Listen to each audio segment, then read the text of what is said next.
you're talking about a movie with a group of people and the conversation's going great and everyone's having fun. It's a movie that everybody's seen, and then you have someone that loves to tell everyone how they haven't seen that movie. You know, like people are talking about The Godfather, and you're just like, yeah, that's like in The Godfather, you know, when they're like, and then someone's like, yeah, I've actually never seen The Godfather. You're like, you got to see The Godfather. And they're like, nah, I'll probably never see The Godfather. Well, that's how I was about sex.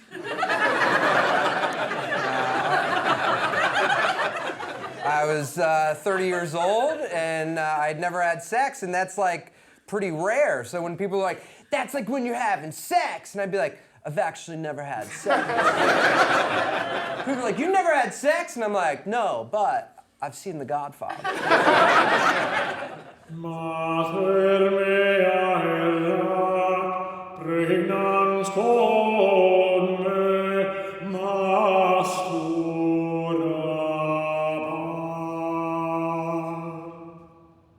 So I grew up in a religious home, and that was one of the rules. You know, you can't have sex until you're married. That's very important, you know? And that was different than most people, and I could tell when friends would come over that my house was like a little different than other houses. Like, we weren't allowed to say pee in my house. We had to say tinkle. We weren't allowed to say fart in my house. We had to say fluff. Coolest kid in middle school came to hang out at my house, Kenny Flick, and he's like, oh, someone farted. And my dad was like, hey, Kenny, in this house, we fluff. Never hung out with Kenny again. I never heard my dad swear until I was 16 years old. And I was being a huge jerk, and he looked at me, and he's like, Kevin, you are acting like an asshole. And I was like, the poop has hit the fan. And I went in my room that night, and then my dad came in my room the same way that he always did. He was just like, hey, Kevin, can I talk to you for a minute? And I knew I was in trouble. And I was like, yeah. And he's like, I said a bad word earlier, and I just want you to know that there are worse words, you know, like the F word. And you'll never hear me say the F word. And I was like, okay, but you're still grounded. And he's like, I know. And he went to his room. That was it. So when I was older, I got into the TV show The Sopranos, and there was this scene that I was watching with my dad, and it's at the end of season 3, and James Gandolfini has a gun to this guy's head because he snitched, and he's just like, are you pissing your fucking pants? Are you pissing your fucking pants? Blew his head off, blood all against the back wall, and I was like, whoa. And my dad was like, all right, do they need to use language like that? I was like, Dad, this guy's dead, okay? And he's like, they can say whatever the writers say. I'm like, Dad, if you wrote for The Sopranos, that scene would have been like, are you tinkling your pants right now? Are you making a tinkle? What is that? Is that a fluff? Did you just fluff? This is what you get for acting like an asshole. My mom was always like just a little cooler than my dad, you know? Like my dad had one joke. It was one joke, and he used it all the time, and it's a pretty good joke. I'll tell it to you guys now. It's a good, clean joke. It's called the do you have the tickets joke. The way that it works, if you're going up to a ticketed event, you know, you get about 20 feet away from where they're taking the tickets, and I'd be here, my sister's here, you'd be like, whoa, uh-oh. Hey, Kevin, do you have the tickets? I'm like, no! Oh, well, no, I thought you had them. And he would look at my sister and he'd be like, do you have the tickets? My sister's like, did we leave them at dinner? And we're like, Dad, we thought you had them. And he'd say, well, I don't have the tickets. Now, it's funny because he had the tickets. Then we're like, what are we going to do? He'd pull them out. He'd be like, I got the tickets. And everyone's like, that was hilarious. Gets better with age, like a fine wine, Jimmy. In my head in that moment, I was like, I swear, that is my F word. I will never in my life do the do you have the tickets joke. My mom was always just a little cooler than my dad. She wasn't cool. you know, but she was like cooler. Like just recently she found out about That's What She Said jokes. And someone was just like, someone was like, whoa, that's really big. And she's like, I heard her say that. We're like, no.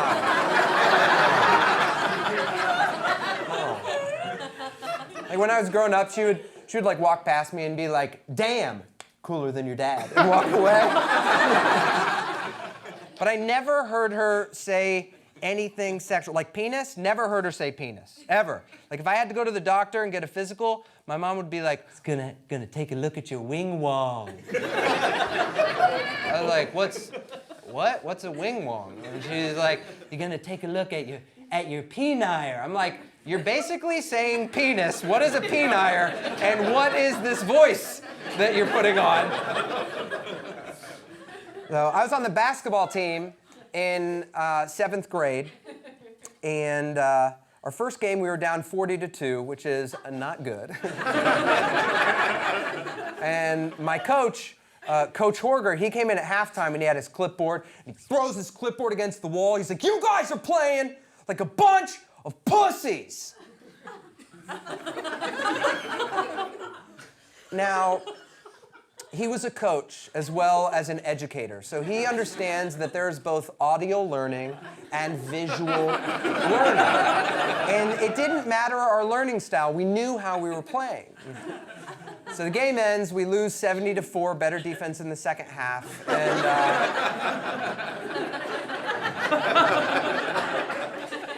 and I got in the car.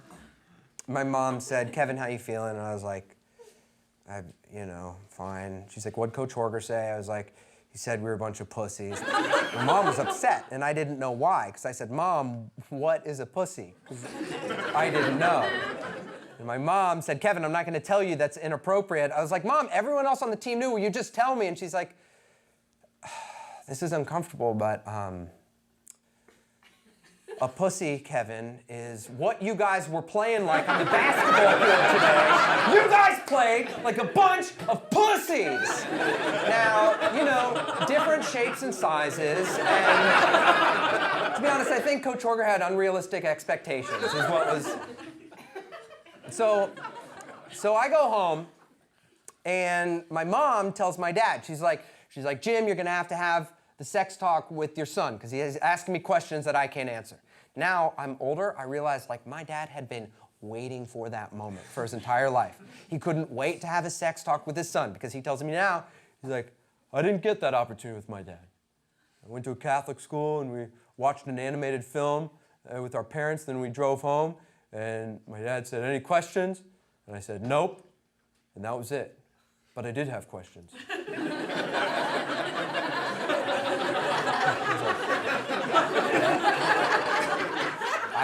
I hope they got answered, because I hope I'm not about to give you a sex talk then. And so now he told me that, and then I started thinking about the first times that my dad tried to give me a sex talk, and they were way too early. The first time, I remember I was 8 years old, and I pieced it together now because I went up into my sister's room and I put on her pink spandex shorts, and that was all I was wearing. I went into our family's living room and I was just dancing around and making them laugh, and they're like, oh, Kevin's so funny, oh, Kevin's probably gay, And then I went up into my room, and then later that night, my dad came in. He was like, hey, Kevin, can I talk to you for a minute? And I was like, sure, Dad, what's up? And he's like, did you put on Jamie's spandex shorts earlier because they felt good on your penis?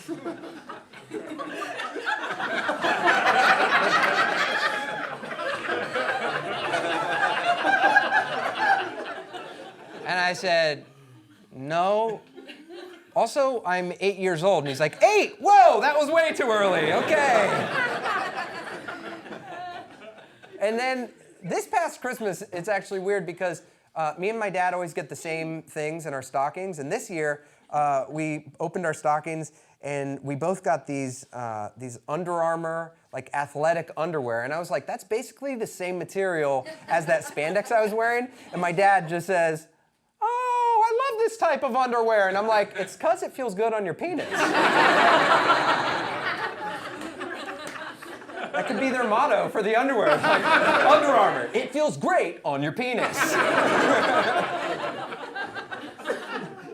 So now I think that it's important that you have a sex talk with your kids. And I think the reason is because like there will be questions that are in their head that they can't ask out loud. Like it has to be answered before they ask the question. Does that make sense? Like, let me explain. Like the first time that I really started exploring the space of my body was in 7th grade. And I was on that basketball team, and there was an upperclassman there, and his name was Kyle Nowak. And we're shooting free throws, and then Kyle gets up there. Before he shoots it, he turns around to everyone else on the team, and he's like, 99% of guys jerk off. The other 1% don't have hands. Swish. And so, I didn't know what that meant. And so, in front of the whole basketball team, I said, how do you jerk off? And then Kyle looks at me, he's like, what? And then I knew I said something wrong, so I said the exact same question, I just phrased it differently. I was like, I said, how do you jerk off?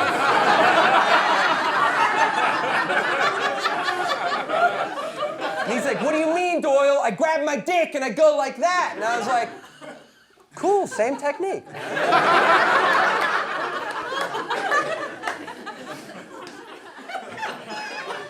And so I was like, I guess like if 99% of people are doing this, I should probably do it. So I went home that night and I didn't do it. I set my alarm to wake up early the next day to do it. And I gotta say, I still find it very impressive that I woke up early to jerk off for the first time. It just shows a commitment and a discipline to masturbation that it is not very prevalent in many other areas of my life.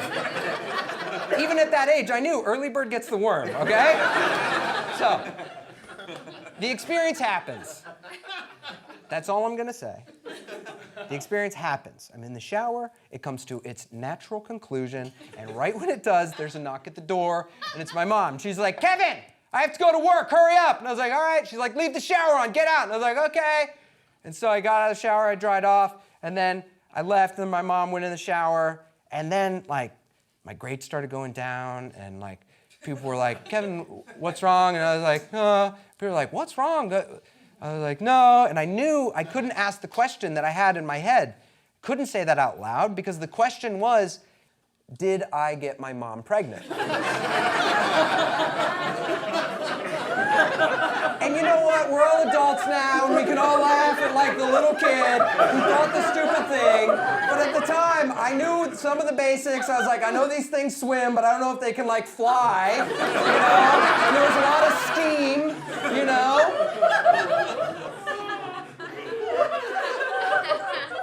And so, like, it's obvious now, but I couldn't go to the guidance counselor and just be like, I gotta get this off my chest. I think I got my mom pregnant. Cool, now my mom's in jail. I have a great relationship with my dad, but if I was like, Dad, I think I got mom pregnant, cool, now my parents are divorced. And I'm not gonna go to my mom with that information, because you know what? If she is pregnant, I know that she'll be an incredible mother to my children and to her grandchildren, okay?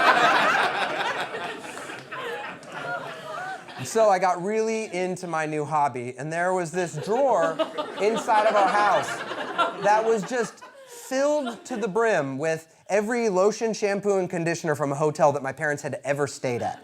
And that's just one of those drawers in your house that was just always full. And then all of a sudden, after about 2 weeks, it is completely empty. And so I have to reach for the harder stuff. And I look around and I see on my mom's dresser, she has this Mary Kay moisturizer, and it's very fancy, and it looks pretty pricey, and I would use a little of that, you know, and it lasted about like a week, and it's supposed to last like a year, and I was fit for a king. I'll tell you what, that is like, it was the creme de la creme. Okay, it was like champagne of masturbation lotion. And And then it's gone, and I just left it there, and I was like, okay, that shouldn't be gone. But I went to school one day, and my mom was like, Kevin, and I was like, yeah, and she's like, this is my $50 lotion, stop it. And I was like, okay. And in my head, I'm like, no! I went to school, and I was freaking out. I was so scared. And then I got home, and I was waiting for my mom to say something, and she didn't. She just said, hey, Kevin, how was school? I was like, okay. And then I was playing video games in my room, and then I heard my dad get home, and my door opens. He says, hey, Kevin, can I talk to you for a minute? And I was like, no! I ran, I jumped on my bed, I put my face in the pillow, and my dad said, I just wanted to talk to you about sex, masturbation, growing up. And I was like, I want to die. And we talked for a little bit, and at the end, it was about an hour, he put his hand on my shoulder. He's like, Kevin, I want you to know you can come to me with anything, all right? And he left. And I was thankful, because he had taught me some really great new techniques that I was excited to use, And based on all the information that he gave me, he left the room, and I thought, wow, I have definitely not gotten my mom pregnant. That is a load off.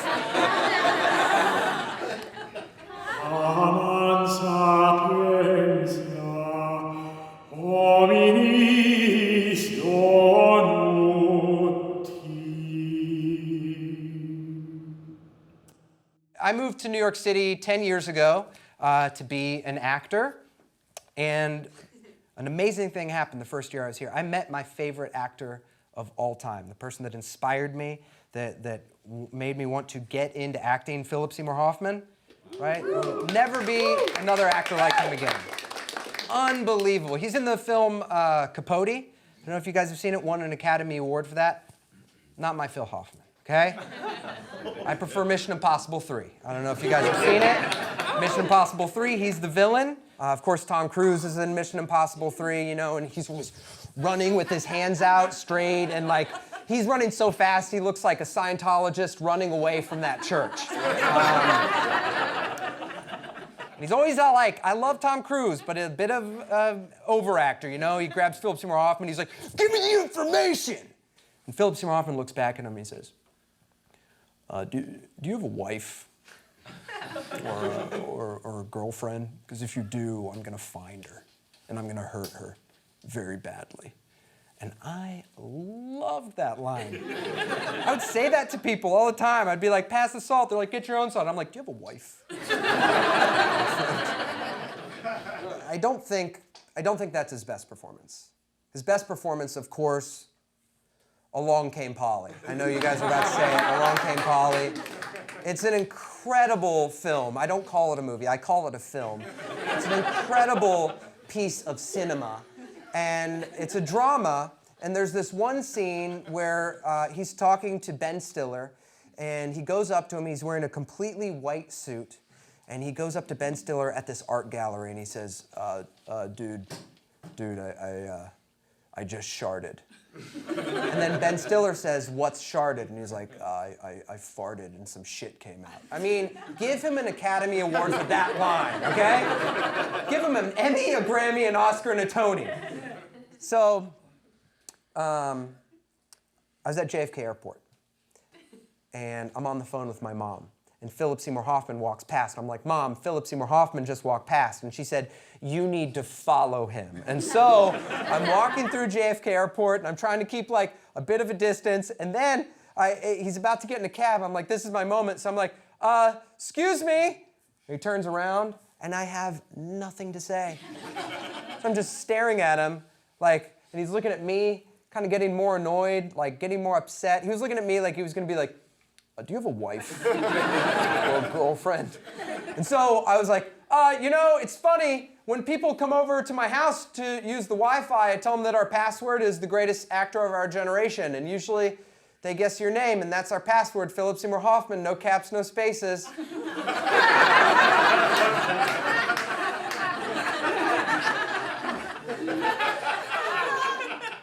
And he said, okay. But I had met my favorite actor of all time, you know? I gotta say, this is the weirdest part about that story, is that that's not my password. My password is Daniel Day-Lewis.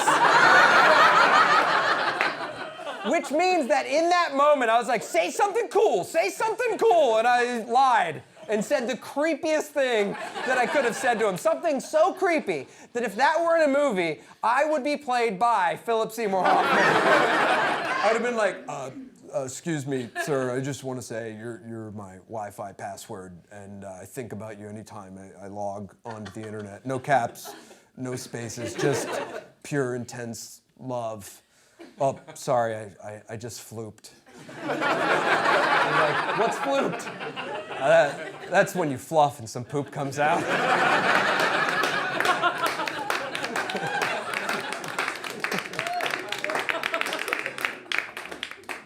The other amazing thing that happened, I went on like my first adult date. You know, you go on dates like in high school and college, but this was like a real date with someone I met in the wild. I was at this bar. That my friend was having a party, and I saw this girl, and I was like, I'm gonna go up and talk to her, and I said something real cool, like, hey. And she was like, hey, and then we got to talking, and it was going well, and so I was going to this concert later that week, so I was like, do you wanna go with me? And she said, sure.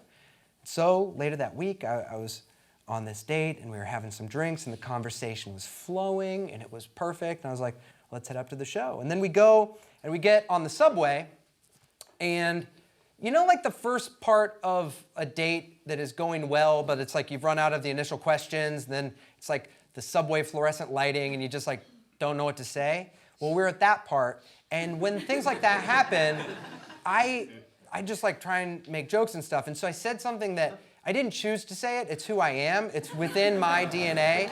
I just looked at her, and against my will, I was just like, do you have the tickets? And she's like, you asked me on this date, and I looked over here, I was like, do you have the tickets? And the person's like, I'm just riding the subway, leave me alone, sir.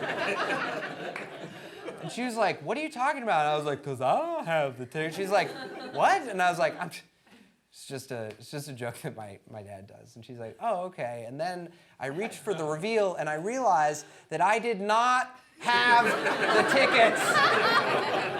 They were on my desk back in Brooklyn. So I was like, we have to get up the subway. So we got up the subway, we got a cab, we went all the way back to Brooklyn, we got the tickets, we got in a cab, we went all the way to the Upper West Side. And the whole time I'm thinking, you know what, Dad? Not a great joke. But every time he attempted it, he had the fucking tickets. He put in the work that is required to pull off a joke as complex as the do you have the tickets joke.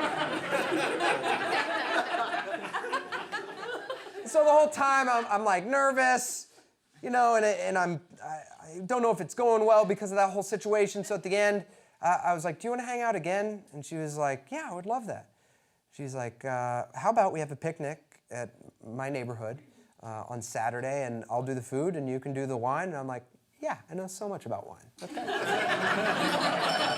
And so I went to this wine store and I looked at all the wines. I was like, how do you even choose, you know? And I looked down here and I was like, Carlo Rossi, that's such a big jug. I feel like maybe you go quantity over quality. And then I looked up here, and I was like, those are so expensive. Like, who can afford $15, you know? And I looked right in the middle, and I saw this perfect label. It's called Rock Rabbit Red Wine. And I was like, that's what I'm getting. And on that Saturday, we were sitting on the water, there's Manhattan in the background, and we were having some food, and we were having some wine, and it was perfect. And I leaned in for us to have our very first kiss, and before our lips touched, I heard, what are you drinking there? And I said, hello, officer. And he started smiling at me a little, so I thought I knew what he meant. So I was like, it's actually grape juice. And he was like, do you want to try that again? I was like, it's wine. He's like, why'd you lie to me? I was like, I thought you wanted me to lie. He's like, why would I want you to lie? And I was like, I'm sorry. And he's like, give me both your IDs. So he takes both of our IDs and he starts scribbling. And I was like, what's going to happen? What's going to happen? And he's like, you know what? You're both getting tickets, and if you don't pay these, you have to go to court. I was like, all right, and he handed them back. Then he looks at me, he's like, pour it out. And I was like, come on, man, it's like $10, man.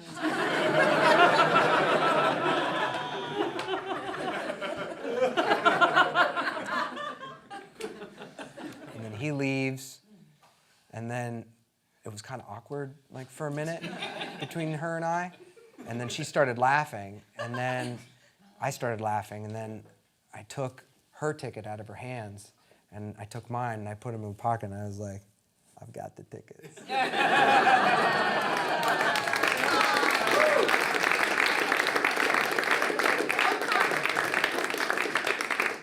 And then I leaned in, and we kissed for the very first time, and it was magical. And over the next few weeks, we started hanging out more and spending more time together. And then it was about Christmas time, so she went home for Christmas, I went home for Christmas, and I was telling my family I met someone new, we were very excited. And then when we got back in January, I couldn't wait to see her. And then the first time we hung out, it was a little weird. I was like, are things weird? And she's like, no, things aren't weird. And I was like, okay. And then we had a date set up. She drove over to my apartment to pick me up, and when I got in the car, she didn't start the car. And I've seen The Sopranos.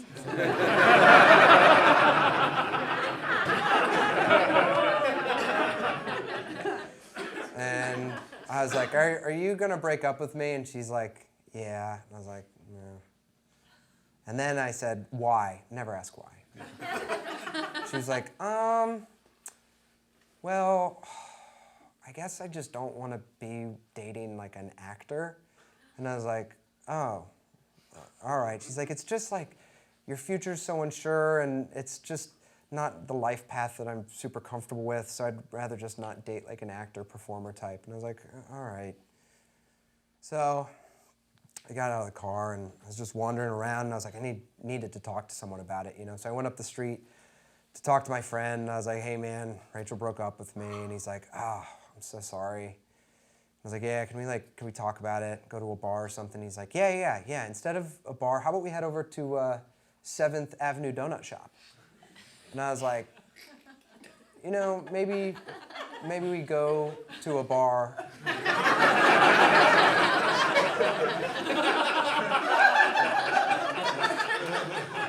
Instead.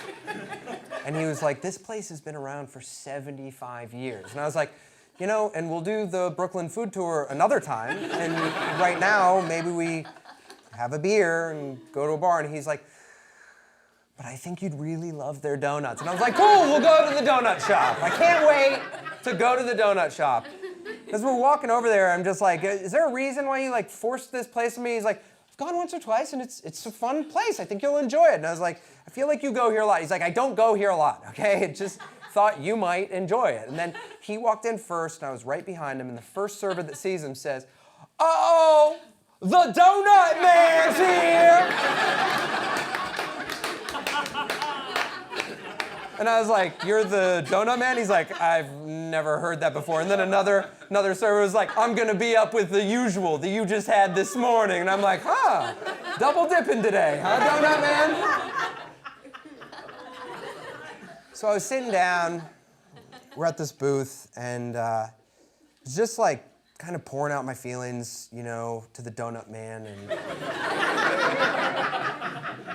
at one point I was just like, I kind of want to call her or text her to just ask a few questions. And he reaches across the table, he's like, listen to me. It's like, yeah. He's like, you do not call. You do not text. You move on with your life and you find someone who loves you for who you are. We'll have 2 more glazed donuts, please.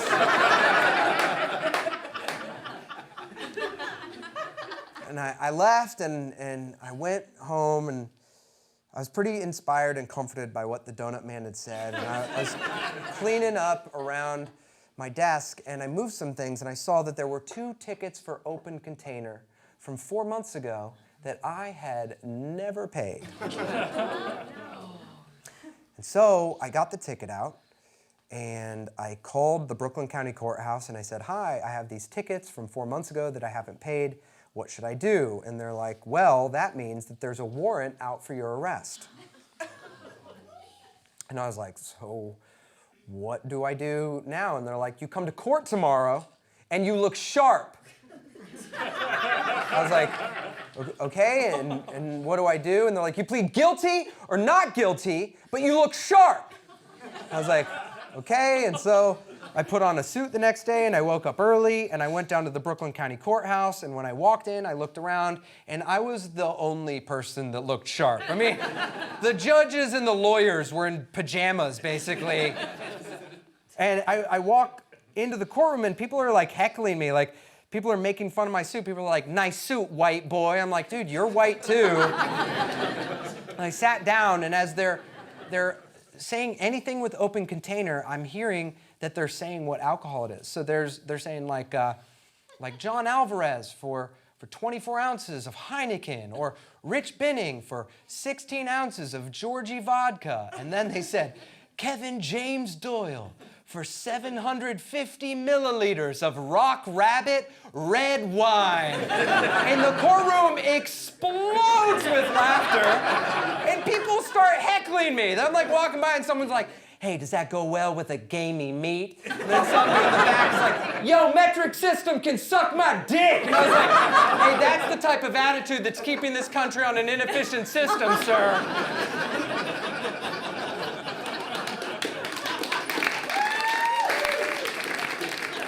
So I get to the front, and I have a public defender there, and I told the public defender, he said, guilty or not guilty? And I was like, guilty? And he's like, okay, good. Have you heard of toasted frog? And I was like, is that like a plea deal? He's like, no, man, it's a Merlot. Come on. So I plead guilty. They stamp my ticket. They tell me where to pay. I walk out, and I'm about to pay it, and it's the first person that will listen to me and is nice to me, and it's this lady. And I pay the ticket, and she's like, sweetie, it's really good you took care of this. And I was like, ma'am, I have this other ticket from this girl that I was dating at the time.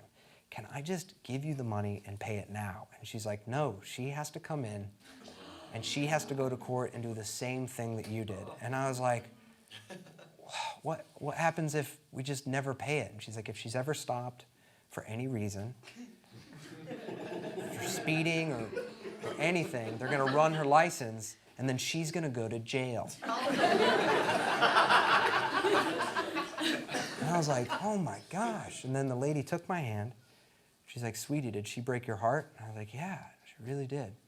She's like, then you shouldn't tell her.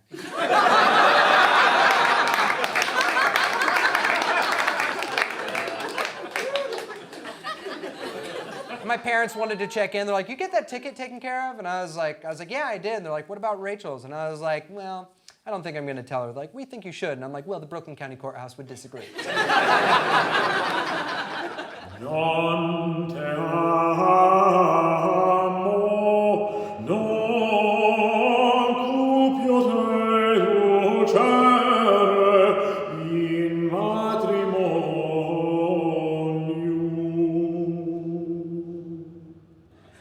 So I thought about it, and I was like, it's the right thing to do. So I called her up. She answered, and she was excited. She was like, hey, how are you doing? And I was like, good. And I was like, how are you? She's like, I'm great. And I was like, well, there's a warrant out for your arrest. And I explained everything to her, and she started laughing, and I was like, I'm serious. You just have to go. And she's like, no, I'm laughing because there definitely isn't. I was like, yes, there is. And she's like, no, there's not, because I gave him a fake ID. And I was like, you just have a fake ID? And she was like, yeah. She's like, I had one when I was younger, and I just use it now. If I'm ever pulled over, I give it to him, and then I don't pay it, and I'm not in the system. And I was like, what? That's like, you have a plan for when this happens? It's happened more than once? And also, if that's the case, why did you let me pay the ticket? I wouldn't have ever had to pay the ticket. And she's like, I don't know, I thought it was romantic. It was pretty romantic. I thought about it that week, and I was like, if we talk about a few things, I don't know, like, I feel like I would really be upset with myself if I didn't at least give this another chance, And so we talked some things out, and we got back together, and at first you're on eggshells, you're a little nervous, and then things were like getting even better and better, and then they were better than they even were before. Things were amazing, and then it was our 1-year anniversary, and I was nervous, but I told her for the first time, I told her I loved her, and she said it back, and it was amazing. And then it was about Christmas time, and I went home to for Christmas, and she went home for Christmas. And then in the new year, we came back. I was so excited to see her. And when I first saw her, I was like, hey. And she's like, no, things aren't weird. And I was like, I didn't say anything.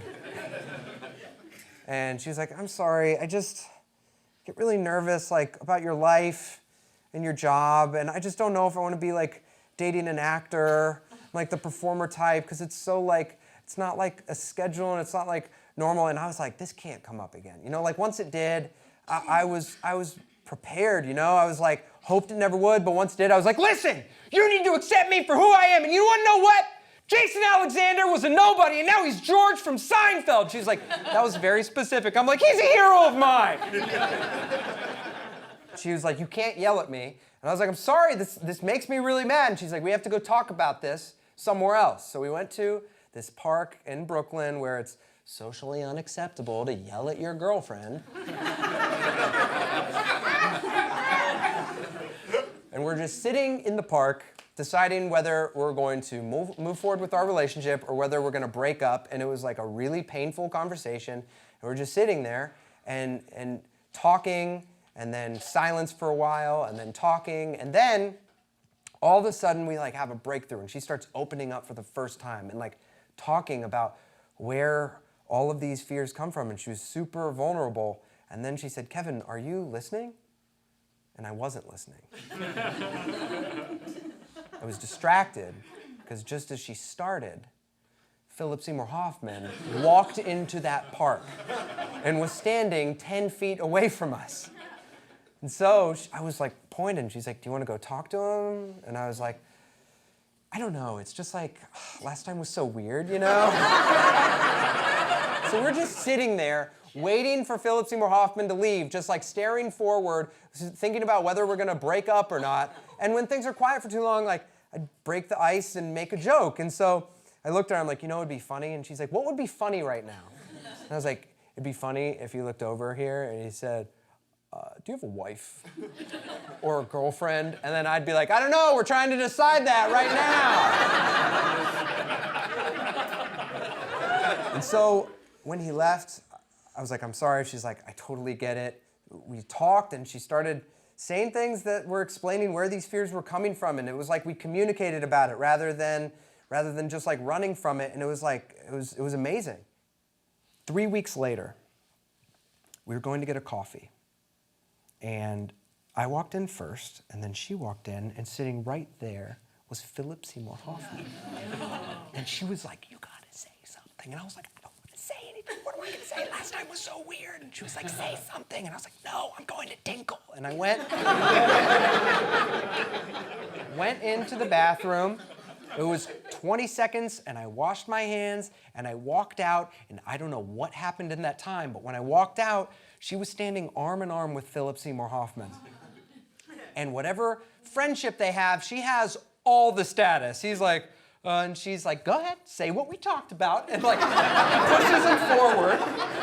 And he looks at me, and he's like, I heard that you're a fan of my work. And I was like, yeah. And he's like, and I just want to say that I hope that you two find love. And I was like, thank you so much. And then he went and sat down. I was like, what'd you say? She's like, I went up to him and I said that my boyfriend's an actor and I broke up with him once because I didn't want him to be. And then I got back together and you're his favorite actor, and maybe if he goes to talk to you, maybe you'll forgive me. And I was like, that's really sweet. And then she's like, and Kevin, now he knows your name. And I was like, that's really cool, And then we drank our coffee and we left, and she said, bye, Phil. And he said, bye, Rachel. Bye, Keith. The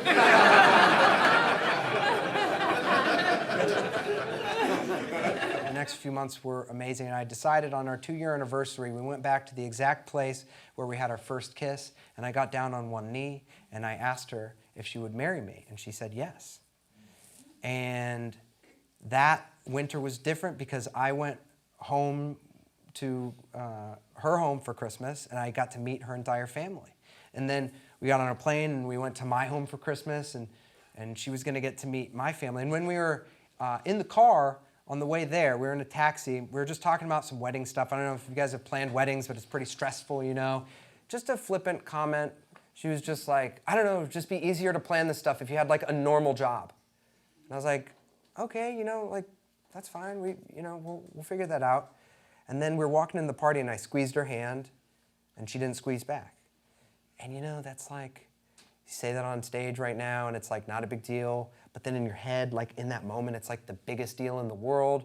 So I'm kind of stressing out at my family Christmas party, and my Uncle Chip and my Aunt Roxanne are sitting over here, and my Uncle John is over here. And Chip and Roxanne have been married for 35 years, and they're still in love, and they have an incredible relationship. And Uncle John, he was over here by the food table, and he was putting like pumpkin pie, and then ham on top of the pumpkin pie, and then gravy on top of all of it. And as you can tell, he is divorced. And so I corner Uncle Chip, and I'm like, Uncle Chip, I have a question. And he's like, yeah. I was like, do you guys ever like fight or like disagree on things? And he's like, yeah, of course. And I explained everything to him, and he's like, listen, every couple has that. The key is that you have to communicate about it. And I was like, okay. And he's like, listen, I know this guy in New York City. You should go see him. He's a marriage and family counselor, and he could probably help you guys with some premarital counseling, and you can talk about this stuff. And I looked at the card, and the card said Dr. J. Made an appointment, and so we're sitting there, and I guess I thought this was gonna be the magic fix, but when you're doing one-on-one therapy, you just like chat about things, I guess, and then like at some point, you're like, wow, I'm fixed, or whatever. But when you're in a couple doing couples therapy, and you have a wedding in 8 weeks, you're like, kind of need to see results quicker. So we just talk, and then it'd be an hour, and he'd be like, whoa, that's our time. And then he'd get out a credit card machine, and then I would swipe my card, and there was $100, and then we left. Then we came back week 2, and then he'd be like, whoop, that's the time, and we hadn't talked about anything, and I just swipe my card, and we leave, and then we come back the 3rd time, and the hour just flies by, and I was like, did we even talk about anything? So he gets out the credit card machine. I'm like, first of all, can we do the credit card machine before we start this shit? And then I swipe my card, and I'm like, I gotta say, thanks for fixing our fucking relationship, Dr. J. And I slammed the door. I got on the subway, and I didn't even wait for Rachel. And I got home, and I was like, I'm sorry for yelling at you, Dr. J. And he emailed back, he said, Kevin, it seems like you need some like finality to some of these conversations, and that's fine. How about tell me what you want to talk about, and we'll go over that in the session. I was like, all right. And he's like, are you free tomorrow? And so we went back the next day, and we started talking about some stuff that's like was fixing things. It was great. First thing we talked about was compromise. When you're in a relationship, Dr. J said, if somebody's at a yes and someone's at a no, you have to find your way through that as a couple. And I'm taking notes, and I was like, this is great. And he's like, let's start with the basics, Kevin. Do you love Rachel with all your heart and you want to spend the rest of your life with her? And I was like, yes. He said, Rachel, do you love Kevin with all your heart? Do you want to spend the rest of your life with him? And she said, no.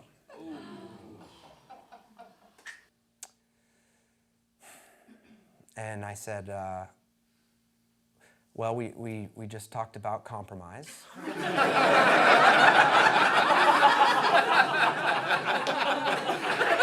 So we're going to have to find our way through this as a couple. And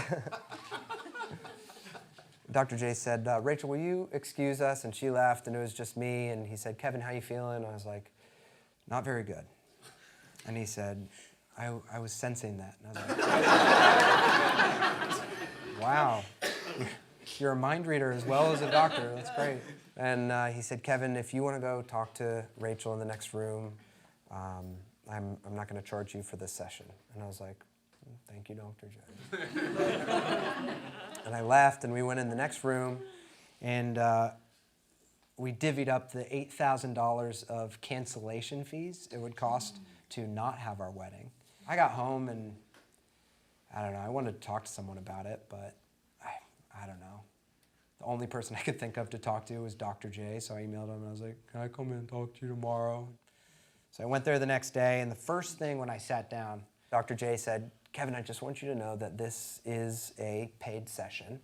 And I was like, okay. He's like, so we're going to pay now like you requested. I was like, fucking. I don't know when you do it, Dr. J, but either time is bad, okay? So then I want like value out of this, you know, and the first thing he says, he's like, Kevin, I've seen you be sad, I've seen you be mad, I've seen you in all different emotions, but let's put all that aside and just say, not a match. And I was like, you tell me whether you think that's worth $100, okay? How do you feel about that? At one point, he said, Kevin, when's your wedding? I was like, it's in 4 weeks. And he's like, on that day, I think you should get together with some of your buddies and you should go out and you should get really drunk. And I was like, are you a real doctor? You can tell me now. Because all I know about you is my Uncle Chip just gave me this card. Am I just hanging out in some dude's living room who works for the MTA and just shoots out some advice? It's like, hey, you know, not a match, you know? Why don't you get a fucking beer? It's fine, you know? Hey, I just made up these cards. He's my favorite basketball player. My name's Carnal, so. He actually gave me some good advice. One thing that he said that I actually really connected to. I mean, first of all, he asked me, he's like, can I ask, did you see any red flags along the way? And I was like, yeah, are you kidding? All I saw were red flags. She broke up with me 7 times. And he's like, did you think those were red flags? I was like, yes, of course, but I love red, I love flags. I was like, this is awesome, look at this. No, he said that anger is a lot more difficult to deal with than sadness. Does that make sense? Like, I connected with that because he was like, you know, when you're angry, you're probably right sometimes. You know, and that's why you're angry. But anger builds and builds and builds, and then sadness, it's big at first and it gets smaller over time. Man, I was so sad, you know, when my engagement ended. I was so sad I was eating at 7-Eleven a lot. I would go there and I don't know if you've been there before, but they have taquitos, which are they're tacos and ketos mixed together. They have buffalo chicken rollers, which it's like crushed chicken bits with like some Frank's Red Hot like squirted in there, and they're actually pretty good. And then they have these hamburgers, but they're in the shape of hot dogs, which is it's like a physical representation of sadness as it rolls and cooks. And so I'm in 7-Eleven one time, and I'm just waiting in line, and then I hear the sound over the speaker, and it's a song that I had heard over and over and over again, but I had never listened to the lyrics, and it was the voice of Cher. And she was saying, do you believe in life after love? I can feel something inside me say, I really don't think it's strong enough, no. I'll have 2 taquitos. Do you believe in life after love? And a buffalo chicken roller. I can feel something inside me say. And I'll have a hot burger or a ham dog. What do you guys call it? I really don't think it's strong enough, no. And as I was carrying the food and listening to the music, I began to cry. And then I got my phone out and I started following along to the lyrics as I cried. And there were crowdsourced comments, and one of the comments said, Cher knows beyond a shadow of a doubt that she'll get over this person before he gets over her. And I'm like, you go, Cher. And then the comment below said that this is the first song to use autotune technology, and I'm like, that's like revolutionary, you know? Then she got to the bridge, and she's like, and I know that I'll get through this, 'cause I know that I am strong. I don't need you anymore. And they're like, hey, Kevin, you can't sing inside the 7-Eleven, all right? And I went home that night and I said, I'm not gonna be sad anymore. And I woke up the next morning and I was sad.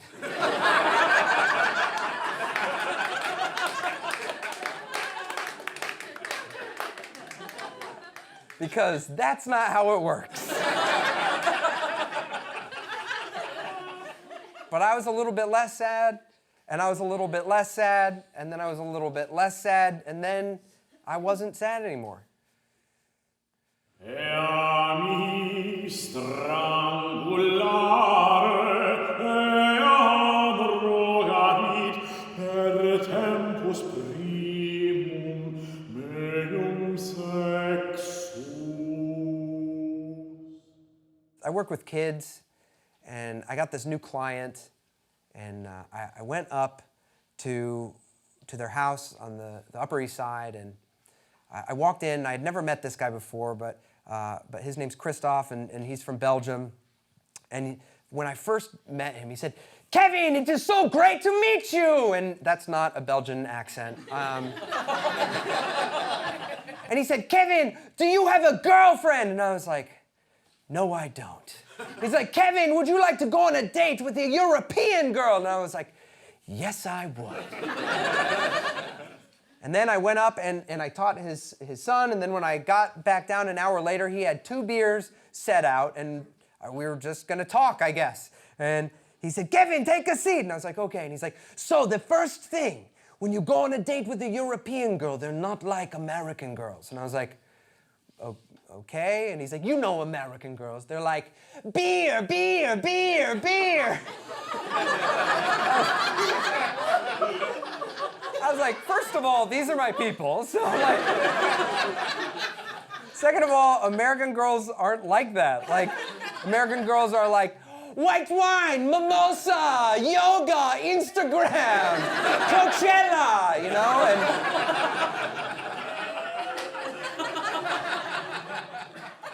And he's like, "Kevin, so I'm going to set you up, and you must take her to a good wine place."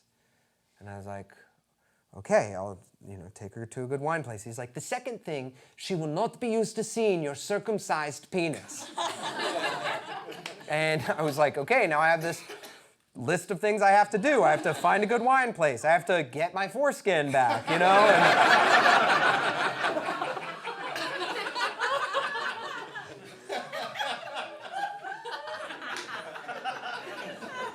And then he says something very weird, which I was not anticipating. He said, "Kevin, I have a question about American girls." I was like, "Okay." He's like, "How come they give so many blowjobs?" And I was like, what? I was like, I don't know what he has against American girls. But like a minute ago, he's like, "You know American women, they're like, beer, beer, beer. You know American women, they're like, dick, dick, dick." And I'm like, not following, you know? And so I was like, "What do you mean?" He's like, "Well, I had this friend, and he was dating an American girl, okay? And she would not have sex with him, but she would give him blowjob." And then I knew what he meant, because I knew people like that, you know? And so I was like, I tried to explain it for some reason. I was like, well, in this country, there are some people that want to remain virgins, you know? And so they'll do one thing, but they won't have sex, you know, like for religious reasons. And he's like, "In America, girls will give you blowjob for religious reasons?" And I was like, "Okay, you think that's great?" Like, okay, so there was this Catholic school, like down the road where I grew up, and everyone would talk about these girls that would have anal sex, but not regular sex, so they could call them virgin. He said, "In America, girls will have anal sex for religious reasons? Kevin, what religion is this?" And I was like, "It's called Christianity."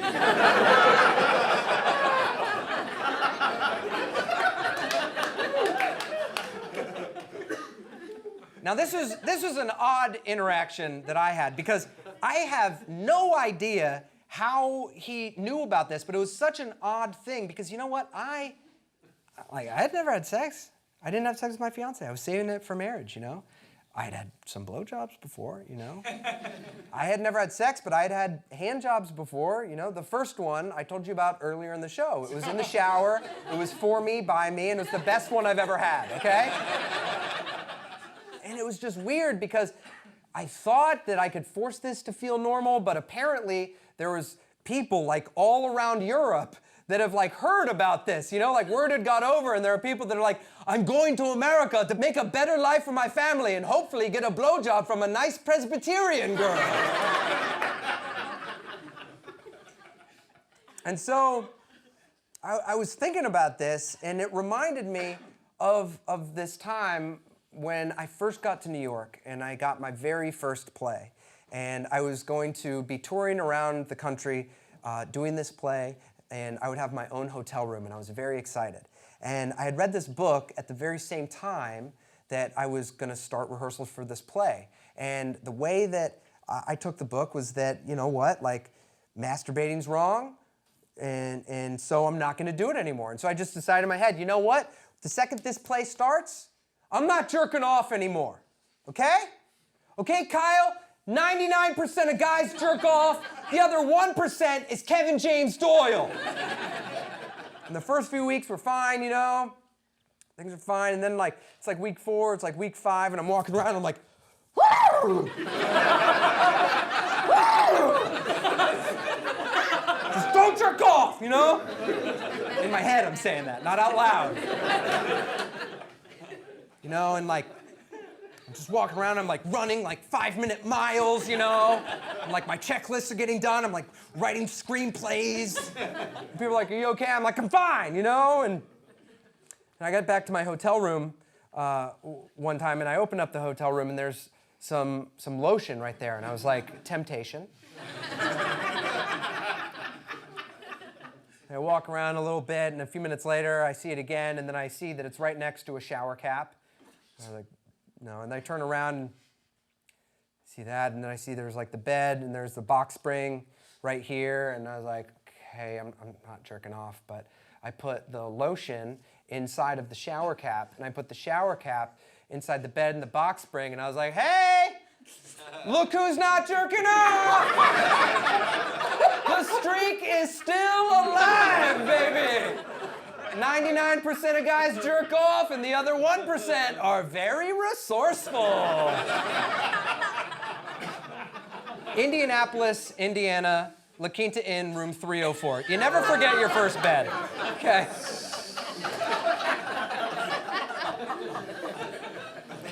That's pretty weird, right? That's like a weird rule to make up for yourself.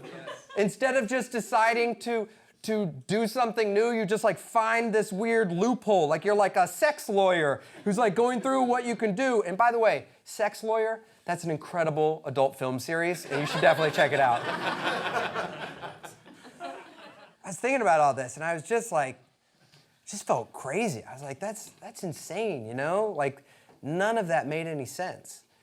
And then I kind of popped out of my head again, came back to, and I was on the subway, and I saw there was this girl looking at me. And she smiled, and I looked back down, and then a few minutes later, she smiled at me again. I was like, okay, and didn't know what to do, but I wrote my number down on a piece of paper, and when I got off the subway, I handed it to her. And then a few minutes later, she texted me. She said, hey, it's the girl from the subway. I was like, hey, do you want to get a drink sometime? She said, sure. And so that Friday, I took her to a nice wine place.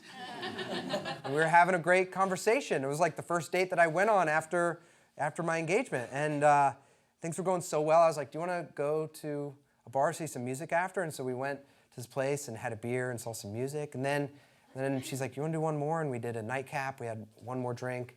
And then after that, she's like, do you want to come back to my place? And I was like, yeah, sure. And so I went back to her place, and we're kissing, we're taking our clothes off. And then she was like, do you want to have sex? And I was like, I didn't bring a condom. And I never brought a condom, but it was true. I didn't bring a condom. And she's like, why? I was like, I wasn't prepared. And she's like, you weren't prepared? You brought your phone charger to every bar we went to tonight. I was like, I wasn't prepared like for this. And she's like, okay, I'm on birth control. And I was like, well, STDs. And she's like, do you have an STD? And I was like, no, do you have an STD? And she's like, no. I was like, so what's the problem? And I was like, I don't know, I guess I just didn't want to explain all these weird, nonsensical rules that I'd made up. And so we had sex. And, I'd waited so long because I wanted to share it with someone, and I couldn't share it with her by that point.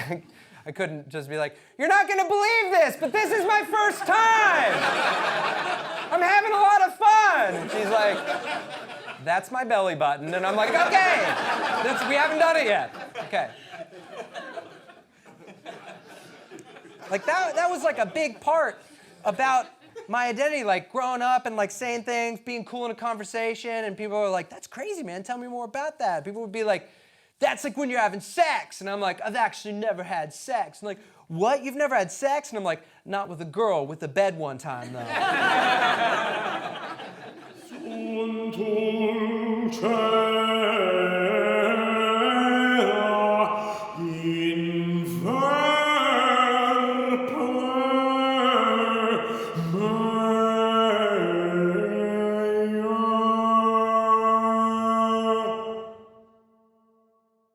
And I woke up the next morning, and I was tempted to feel guilty and to beat myself up. And I woke up, and I was like, no, I'm not going to do that.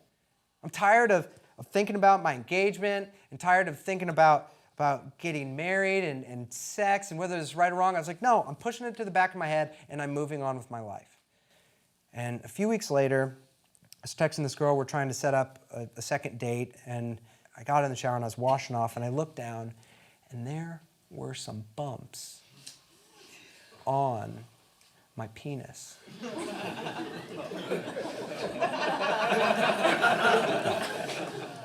And my heart starts racing because that has never happened before. So I get out of the shower and I dry myself off, and my heart's racing, but I'm like, you gotta go talk to someone. So I went up the street and I was like, dude, and the second the donut man saw me, he was just like, he could just tell on my face. He was like, you did it. And I was like, yeah. And he's like, dude, I gotta tell you. He's like, who with? And I was like, this girl that I found on the subway. And he's like, okay, did you use protection? I was like, no. He's like, you didn't use protection with a girl you found on the subway? I was like, I know, dude, there were some bumps on my dick. And he's like, dude, don't worry about that, come on. The human body is a weird thing. And I was like, okay, what do I do? And he's like, here's what you do. I was like, what do I do? He's like, you need to show me your dick. I was like, dude, no. Like, what do I do? He's like, you need to show me your dick. And I was like, all right. And I pulled my pants down. And I showed the donut man my dick. And I guess I was waiting for some like miracle diagnosis, and instead he was just like, wow, dude, you got to go to the doctor. I was like, that's all we're doing this for? I already knew that. Can I pull my pants up? And he's like, no. What is going on, dude? I'm like, fuck you, okay? So I pull my pants up, and I was like, okay, I'm going to the doctor. He's like, go to my doctor. And I was like, all right. So he wrote me out like a referral. Then he handed me, he said, you're going to be fine. Right, and then he's like, we'll have 2 more glazed donuts, please. So I go down the street, I go to the doctor, I'm sitting in the waiting room, and I'm just trying to breathe and stay calm, and I get inside the doctor's office, and I was like, hey, doc, and she's like, and who referred you? Oh, I love the donut man. And I was like, it's like, doc, there's some bumps on my dick. He's like, that's fine, go ahead and drop your pants. And I was like, okay, and I pulled my pants down, and the doctor, I was like, okay.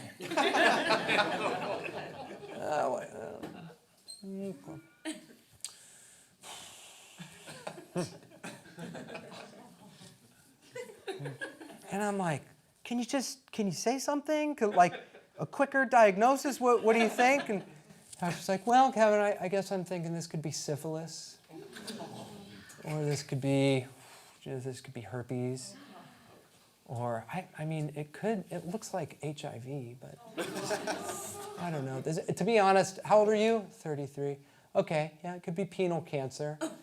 Or a staph infection, which of course is a flesh-eating bacteria. I'm like, can you stop talking? I don't know why that was needed. And I was like, doc, this is an STD.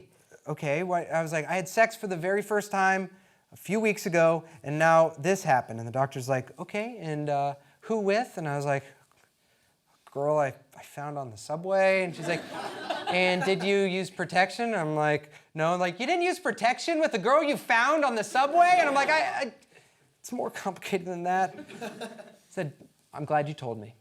This is syphilis. I was like, okay. How do you know? They're like, well, that's what I thought when I first looked at it, and now you've given me the information, so I needed that information, Kevin. It's syphilis. And I was like, what do I do? Like, we give you a shot of penicillin, and that's it. She left, came back, put a shot of penicillin in my butt, and was like, you're going to be fine. I was like, all right. And then as I left, she was like, hey, Kevin. And I was like, yeah? Like, are you an artist? And I was like, I mean, yeah, or an actor. And she's like, because a lot of very successful artists have had syphilis.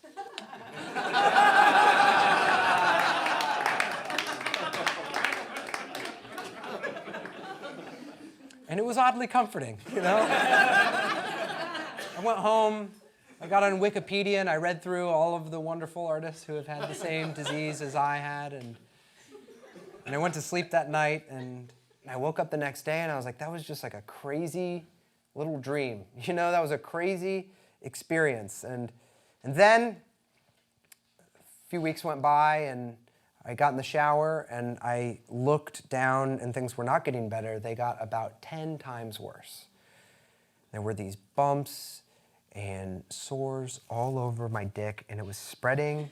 And the doctor said, if anything else happens, come right back to me. So I went back to the doctor, and I'm like, doctor, what the fuck is happening? And the doctor said, we ran your blood tests, and everything came back negative. And I was like, okay, that's good. She said, no, because since you had sex so soon, it's just not in your bloodstream. So we're not going to know what you have for 4 to 6 more weeks. And I was like, what? Like, you can't even ballpark it? She's like, I was ballparking it earlier. And I was like, okay, no, don't ballpark it. So I was like, what do I do? They're like, you can take these pills, and you can use this ointment, and you can come back 4 to 6 weeks.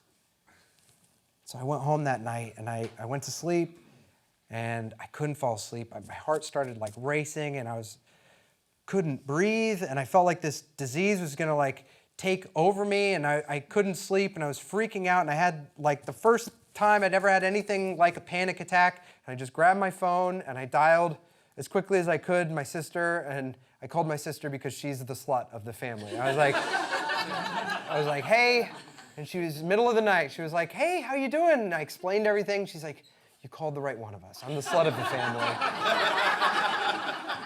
I was like, what do I do? Like, what do I do? She's like, Kevin, you have to come home. I was like, no, I have to work, and like, I can. She's like, Kevin, you have to come home.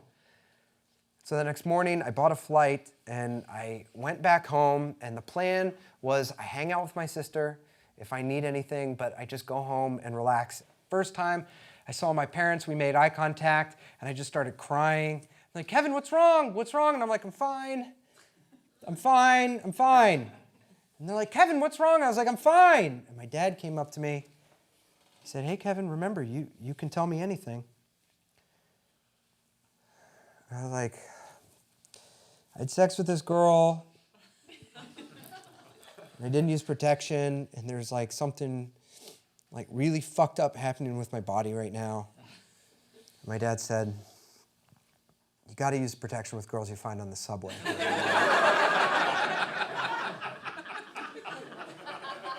That's a rookie mistake. And my dad said, can we pray? And I was like, yeah, sure. And we started holding hands, and my dad's saying this beautiful prayer, and I'm not listening. The whole time I'm like, Kevin, you fucking idiot. Why the fuck did you fuck some random girl? Okay, and why didn't you at least put a fucking condom on like everyone else knows how to do? And how come these two people didn't tell you if you're gonna fuck someone, use a condom? And you know what? You think it's funny to make my fucking dick fall off?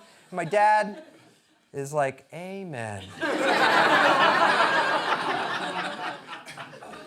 And then he's like, Barb, would you like to pray? And my mom's like, no, that's right. He's like, Barb, would you like to pray? And I was like, okay. And we bowed our heads again, and my mom said, Dear God, I just want to pray for Kevin's wing wong. He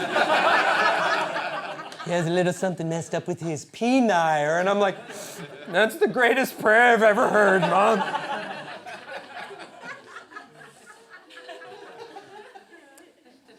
And so I was home for about a week, and it was getting worse the whole time I was in New York, and then it started to get a little better, and then a little better, and I felt good enough to come back to New York. And then I went in to go get my test done. The doctor said, I'm going to call you in a few days, and I'll let you know what this is. I was like, okay. A few days went by, then the doctor called me. I answered the phone. I said, hey, Doc, what's up? And she said, Kevin, just want you to know that you're going to be fine. And I was like, okay, but then I think about all the stuff that you're going to be fine with, you know? Fine. And it's like, all right. And she's like, Kevin, you had what is called shingles. And I said, okay, and why was it on my dick? And she said, Kevin, that was just a really fucking bad coincidence.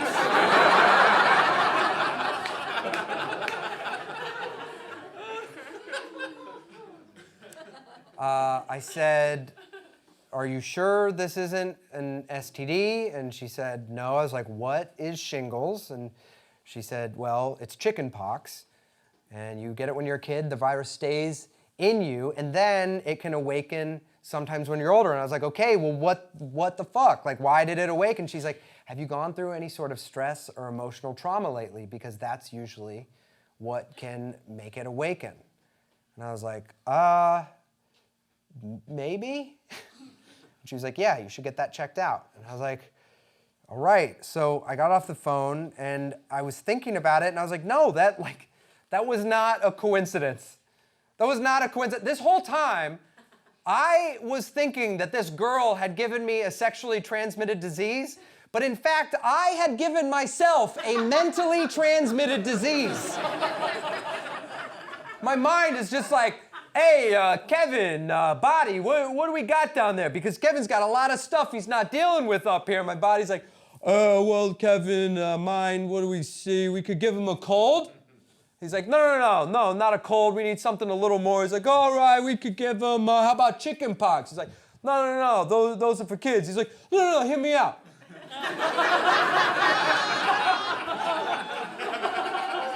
Because when you get them when they're older, they look really fucked up. They kind of look like this really interesting mix between cancer and HIV and syphilis and herpes and you know, I got an idea. We'll just put it all over his wing wong. How about that?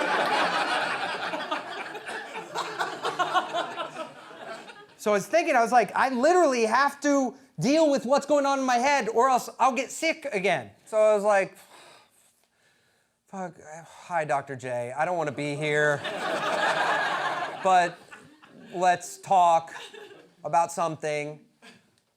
And I told him the whole story, and he was like, Kevin, have you ever thought about like talking about this on stage? I was like, no, I'm not gonna do that. He's like, I think it could be therapeutic. I was like, no. He's like, why? I was like, well, first of all, I have to like tell some people that I'm gonna do it first. He's like who? And I'm like the owner of La Quinta Inn in Indianapolis, Indiana. I have to be like, hey, you gotta clean room 304, all right? And he's like, okay, who else? And I was like that girl, and he's like, you haven't talked to that girl? I was like, well, we were texting, and then the last thing I texted her was, you gave me syphilis. And I haven't spoken to her in 6 months. And he said, you're gonna wanna talk to her. And so I texted her. And after 6 months, I said, hey, how have you been? Her, good. Are you texting to accuse me of giving you syphilis again? Me, you don't even know the whole story. When I went home with you, that was my first time having sex. You have my V card. And then I sent her the credit card emoji to keep things light, you know? Her, Thanks for waiting half a year to tell me. Me, I was gonna tell you right as I slipped it in, but I felt like it would have ruined the mood. This can be fun, you know? Her, oh, Kevin, this bird. Her, if you would have told me, I'd have cuddled you more after.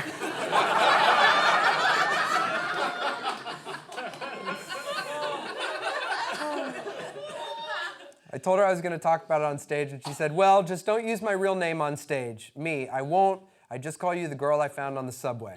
Her, well, that's pretty generic. Me, if it makes you feel better, I could call you the girl that asked me to choke her on my first time.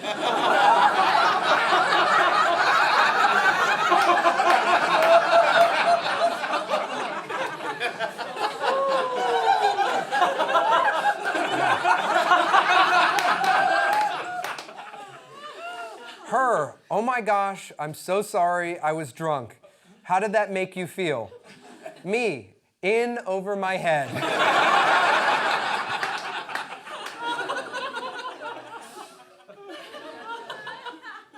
The first time I did the show, it was in my friend's living room, and I had a whole stack of notes, and I had a bunch of friends over, and I just got up in the corner, and I talked about everything, and I was absolutely terrified.